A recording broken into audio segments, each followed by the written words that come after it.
Hello bachcho, let's see this question.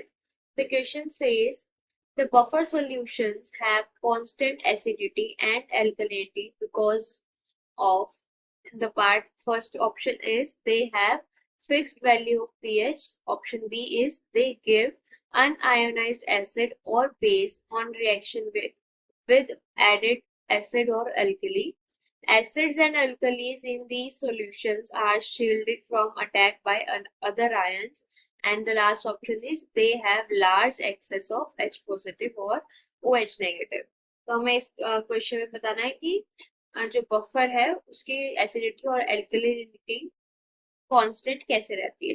तो जो की कॉन्सेप्ट हम इस क्वेश्चन में यूज करेंगे वो क्या करेंगे, बफर। इस क्वेश्चन को समझने के लिए हम एक एग्जांपल के थ्रू चलते हैं। तो हम एक एग्जांपल लेते हैं एसिडिक बफर का। तो एक एसिडिक बफर लेते हैं CH3COOH plus CH3COO negative Na। तो अगर हम देखें तो ये जो बफर है इसे अगर हम वाटर में डालें तो ये कैसे डिसोसिएट होगा। तो ये डिसोसिएट होगा क्योंकि CH3COH क्या है, एक वीक एसिड है। अब ये क्योंकि एक वीक एसिड है तो ये कंप्लीटली डिसोसिएट नहीं होता। ये हमें पता है ये पार्शियली डिसोसिएट होता है। अगर डिसोसिएट किस में होगा, CH3COO negative plus H positive में। और ये क्या होगा, पार्शियली डिसोसिएट होगा।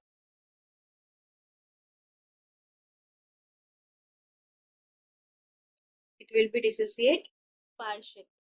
तो जब ये पार्शियल डिसोसिएट होगा तो ये बनाएगा। और उसके बाद जब CH3COO Na लेंगे हम तो ये किस में डिसोसिएट होंगे।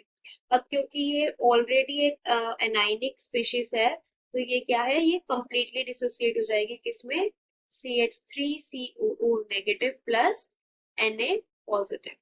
अब क्या होगा, फॉर एग्जाम्पल हम इसके अंदर जो है कोई भी एक एसिड ऐड करते हैं। फॉर एग्जाम्पल हमने कोई एसिड को ऐड कर दिया बफर में। तो एसिड क्या हमें क्या देते हैं, एसिड देते हैं हमें H पॉजिटिव। तो अब क्योंकि जो CH3 था, CH3COH जो एसिटिक एसिड है वो किस में टूटा था, CH3COO negative plus H positive में। तो ये क्या करेगा, ये जो CH3COO नेगेटिव एनायन है वो क्या करेगा, वो इस H पॉजिटिव को लेगा और क्या बनाएगा, फिर से एसिटिक एसिड बना लेगा।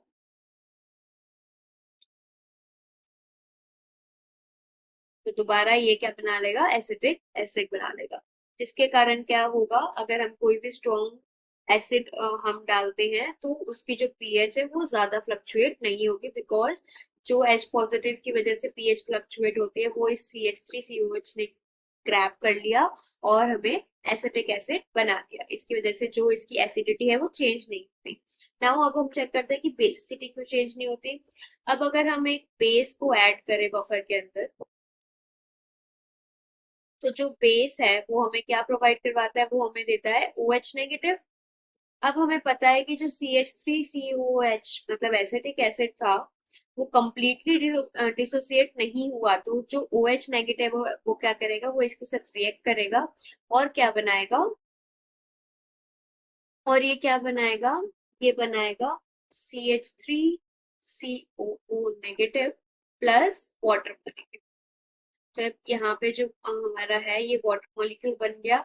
इसके कारण अब हमें पता है कि जो वाटर मॉलिक्यूल है वो पीएच को चेंज नहीं करता, ये पीएच पे कोई इफेक्ट नहीं डालेगा। इसका मतलब जो OH नेगेटिव है, मतलब हमने जब एक्स्ट्रा बेस ऐड किया तब भी जो पीएच में है कोई चेंज नहीं आया।